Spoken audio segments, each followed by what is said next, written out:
Theorem हमने पढ़ लिया था। अब इसमें एग्जांपल ले लेते हैं, बताते हैं कैसे भी कोई नंबर है हमारा उसको इरेशनल कैसे प्रूफ करते हैं। जैसे यहाँ पे √5 है, उसको हमने करना है कि प्रूफ करना है कि ये नंबर हमारा क्या है, एक इरेशनल नंबर है। तो देखिए इसमें पहली बात तो ये है कि इसमें जो हम मेथड यूज़ करते हैं उसको हम बोलते हैं प्रूफ बाय कॉन्ट्रडिक्शन, जो कि मैंने यहाँ पे मेंशन कर दिया है। ठीक है, इसका मतलब आप क्या करते हैं, जो ये इरेशनल नंबर को प्रूफ करना है, पहले तो आप क्या कर लो, उल्टा ले लो इसका, अपोजिट, जस्ट अपोजिट। ठीक है, इसको हम लोग अज्यूम कर लेंगे कि जो √5 है वो हमारा क्या है, एक रेशनल नंबर है। ठीक है, वहां पे तो हमको प्रूफ करना है इरेशनल, लेकिन हमने क्या ले लिया, रेशनल। ठीक है, तो अब हमारे ये देखो, अभी हम जो थ्योरम प्रूफ कर रहे थे तो उसमें हमने देखा था, तो ये आपका एक रेशनल नंबर हमारे पहले ले लिए। तो √5 इक्वल टू क्या होता है, रेशनल नंबर a/b। तो रेशनल नंबर में क्या होता है कि दोनों इंटीजर होते हैं। ठीक है, a एंड b इंटीजर्स है और b is not equal to 0। ठीक है, इतना तो हो गया। अब हमने क्या किया, अब हमने सपोज कर लिया है a और b जो है उसका एक अलग कॉमन फैक्टर है, एक फैक्टर अलग से भी कॉमन है 1 के अलावा। ठीक है, एक तो 1 है फैक्टर, सबका होता है 1 तो फैक्टर, कॉमन फैक्टर। उसके अलावा भी हमने मान लिया है कि एक अलग फैक्टर है 1 के आपका अलावा भी। ठीक है, उसके बाद हम लोग बोल रहे हैं तो अब क्या करेंगे, इसलिए हम लोग डिवाइड करेंगे कॉमन फैक्टर से।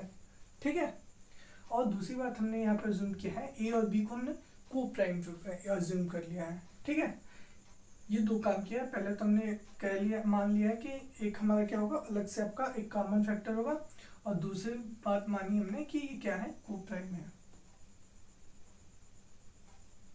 ठीक है, उसके बाद अब देखो, अब वहाँ पे, अब यहाँ पे देखो क्या हो रहा है, यहाँ पे हमने क्या किया, जब हमने, अब इसको देखो, इसको हमने क्या लिख सकते हैं, इसको लिख सकते हैं b को बटे b√5 इक्वल टू a। ठीक है, यहीं से देख लो आप। ठीक है, अब क्या होगा, अब इसका स्क्वायर किया अगर स्क्वायर करोगे तो क्या मिल जाएगा, 5 का स्क्वायर, √5 का स्क्वायर करो 5, b का करोगे तो b स्क्वायर, a का करोगे तो a स्क्वायर। ठीक है, तो ये हो गया हमारा 5b square equal to a square. अब हमारा क्या है, यहाँ पे अगर देखोगे तो ये क्या लिख, b square is equal to, क्या लिख सकते हैं, a स्क्वायर बाई 5 हो सकता है ना। तो अगर a स्क्वायर आपका 5 से डिविजिबल है तो थ्योरम के अकॉर्डिंग हमारा क्या हो जाएगा, ए भी हो जाएगा, यानी उसका जो स्क्वायर रूट होगा वो भी हमारा डिविजिबल होगा 5 से। ठीक है, ये तो हमने यहाँ पे दिखा दिया थ्योरम का यूज़ करके। फिर अब हमने एक अलग से इंटीजर मान लिया, वही चीज़ मैंने लिखा है कि a अगर 5 से डिवाइड हो जाएगा तो वही a/5 कर दिया है, और इसके इक्वल में हमने एक अलग से इंटीजर c मेंशन कर दिया है। ठीक है, अपने मन से, तो इक्वल टू क्या हो जाएगा, 5c। ठीक, अब यहाँ पे हो जाएगा, अब a इक्वल टू 5c इस इक्वेशन में हमने पुट किया तो लेफ्ट हैंड साइड में तो कोई चेंज नहीं आएगा, 5b स्क्वायर होगा, और यहाँ पे a स्क्वायर है तो a मीन्स क्या होता है 5c, 5c का स्क्वायर करोगे 25, 5 का, और c का हो जाएगा c स्क्वायर। ठीक है, अब यहाँ देखो, ये 5 से हम लोग डिवाइड करते क्या हो गया, b square by 5c square, ये आ गया सिंप्लीफाई करके। अब यहाँ देखो क्या होगा, यहाँ पे क्या होगा, यहाँ पे इसको ये क्या लिख सकते हैं हम, c square b square by 5 लिख सकते हैं। तो ये क्या हो गया, b स्क्वायर क्या होगा, 5 से डिविजिबल हो गया। ठीक है, और b स्क्वायर हो गया तो b भी हो जाएगा, सीधी सीधी बात है। अगर b स्क्वायर डिविजिबल हो जाएगा तो हमारा थ्योरम का यूज़ करके b भी हो जाएगा।